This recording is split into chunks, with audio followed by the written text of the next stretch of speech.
So I know Jay-Z is powered by Satan, but that doesn't mean y'all need to continue to lie about him being in the top 5 best rappers of all time. He sucks. He'll be like, gloomy is the weather. It could be better, but speaking of weather, I don't know whether your girl will be weather if she see me rocking my patent leather. Like, what?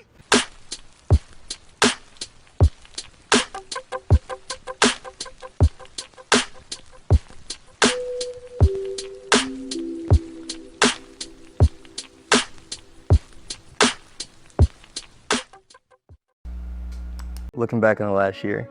It was hard, really hard. I was like heartbroken. Really? Yeah, I'm glad we got right to that, so we could just get that out the way. Okay. Like I was really heartbroken by like everything that occurred, with all like, we in the space now where it's just like, almost like consequence is not thought about enough. So everything is so instant, you know what I'm saying? Yeah. And like that whole Busby. The civil lawsuit that was dropped, dismissed. That shit took a lot out of me. I was angry. I haven't been that angry in a long time. Uncontrollable anger. Like you don't put that on someone. Like that's the thing that you better be super sure.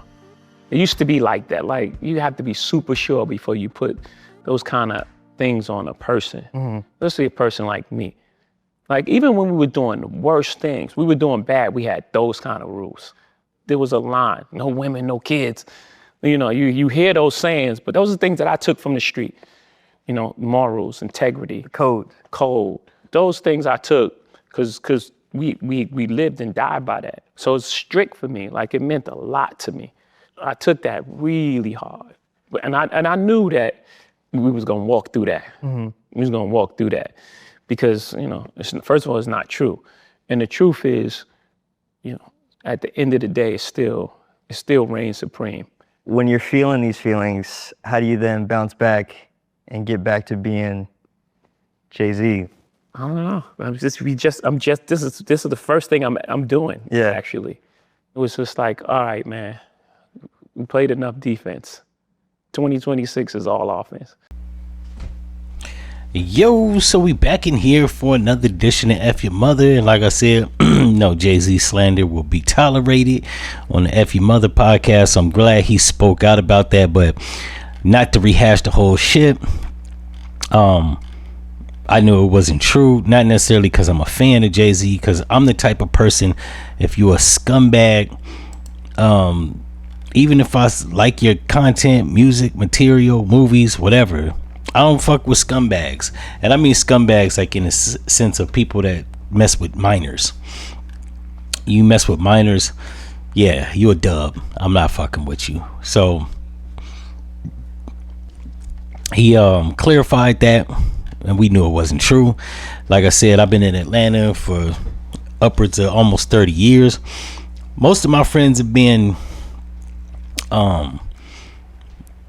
from up north. I've had a lot of friends from the south, but most of the people, I'm a transplant, so most of the people that I've met since I've been down here in my early years, let me say that, have been from New York, Jersey. When I say New York, I mean Brooklyn, Harlem, Bronx. I know a nigga from Staten Island. I think I know a nigga from every borough, right? Harlem, Brooklyn, Bronx, Staten Island, Long Island, New York City. Like, I know a lot of people since I've been down here from New York. And from what I can guesstimate, just from knowing niggas from Brooklyn, they not messing with kids. Not if they a nigga that's selling dope, trying to get this money. I'm not going to say it's an absolute, right? For every rule, there's always an exception. However, most of the niggas I've met from New York, from Brooklyn, they got money, illegal money, to get bitches, grown women, not kids. Not to mention it's a bunch of thick ass, well, when I first moved down here, it was a bunch of like thick ass, like, and I say this when I was 20, right? I met a lot of girls that tried to pull me that was 15, 16, 17, that looked like grown ass women, right? You sell dope, sell any type of narcotic, do any illegal shit in the streets. Even as alluring as the thick country hoes down here might have been, yeah, like mentally they're not on the path. They're not on the level. Nobody is trying to jeopardize their future, their life, their well-being for some ass. It ain't that deep. So I knew the shit that was said was a lie. Not only that, Tony Busby, alleged victim, broke down and said it wasn't true. Her dad actually couldn't reminisce that whole ordeal, him picking her up, driving 5 hours to I think it was New York, to pick her up from an alleged party, after hours party with celebrities. One, how the fuck you 13 and you get in the company of celebrities? I'm fucking 43. I don't know. With the internet's help, I couldn't get in a circle of Jay-Z and Puff Daddy and all these motherfucking high-powered people. So I don't know how. And people gonna say in the comment section, maybe he trafficked her. Yeah. How do you traffic a 13-year-old white girl in New York unnoticed? Come on. As a black man too. Let me throw that in there. But yeah, then she said she was a groupie for what was it? Great Charlotte, or let me see. I don't know why the fuck is skin. Good Charlotte. She was a groupie of the band Good Charlotte. They said that they didn't have any shows in New York. They were in Ohio at the time. So her story just never checked out. They couldn't pin the shit no matter how much they wanted to. And nothing checked out. Everything was a lie. So, you know what I'm saying? Not only did Jay-Z fight this shit, but he had my man's license actually revoked from practicing in the state of New York, as he should. Put some fake ass shit on me, I'm coming for you. And when I was checking the comment sections when this shit was happening, it was a whole bunch of tether niggas, ignorant idiot niggas, nigga nerds, and a bunch of non-black people, including white folks, that was all like speaking harsh on Jay-Z. You know what? Let me retract that. The nigga nerds, the tethers, the non-white people, all were mostly Gen Z. The people that were middle-aged, might have been my age or older, that wasn't white, talking about Jay-Z, were just fucking Jay-Z haters, right? It sickened me. I had to block a whole bunch of people, not because they spoke ill about Jay-Z, but the fact that the comments didn't really have shit to do with the accusations. It was a bunch of old motherfuckers and even some Gen Z people talking about, I don't see why people like Jay-Z. His music is whack, right? People that couldn't find out what hip-hop was if you put their ass in a paper bag with it.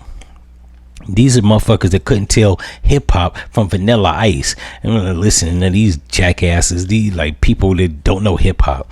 That was the most sickening part about it. The people were disparaging the man and didn't actually listen to hip-hop or didn't have good taste in hip-hop.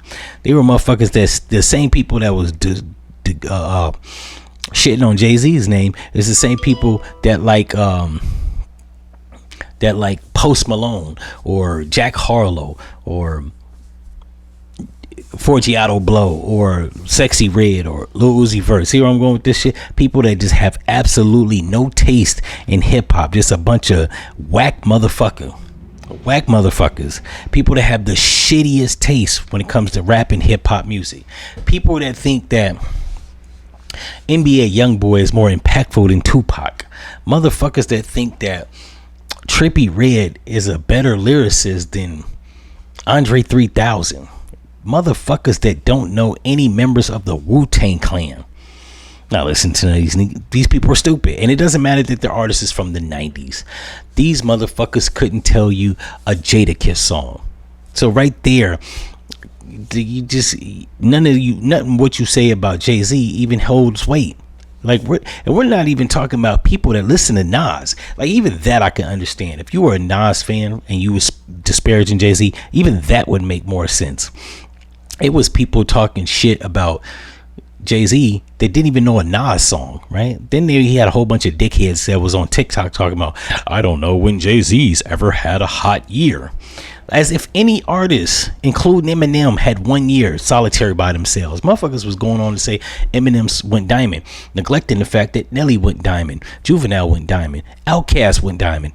The same fucking year they dropped the albums. Like this wasn't over an accumulative of years. People that just don't know hip hop. People that don't know that combined DMX sold upwards of 8 million records, almost diamond within the same 2 albums within the same year. So I wasn't listening to these people. They have shit taste in hip hop. They don't know Jay-Z, and they clearly don't know black culture. Niggas that get money in the streets, namely drug dealing, classy niggas, don't fuck kids. And not only that, like, I'm not even being biased because I'm a Jay-Z fan or that I'm black. I am being biased because I know my culture. Culturally, there is nowhere you can go in America to go find underage kids for sexual pleasure. Nobody's taking you. This isn't Thailand. You can go to Thailand, parts of Africa, the Caribbean, parts of Europe, Southern Europe, near Kakistan and all that shit, all the stands, right? Afghanistan. They can lead you to where they have trafficked minors. There is no place in America, in the black community, where you can take somebody to go to get a kid openly. When we find out somebody mess with kids, like, this shit's frowned down upon. He's rejected. He's a pariah within the community. Nobody's accepting of that shit. Now, I'm not saying it doesn't happen, but when we catch wind that a nigga is messing with minors, he is ostracized effectively. And then the police get his ass. So, like, yeah, I wasn't. And you're going to have some people say, well, he was in cahoots with Jeffrey Epstein and the Illuminati. If you ain't got no proof on that shit, shut the hell up. In any event, if y'all like this episode, like, comment, and subscribe. Also, if you'd like to contribute to the machine so that I can give y'all more frequent content, hit the link. You ain't that fucked up. You got $23 for a shirt, broke motherfucker. In any event, I'm out. No.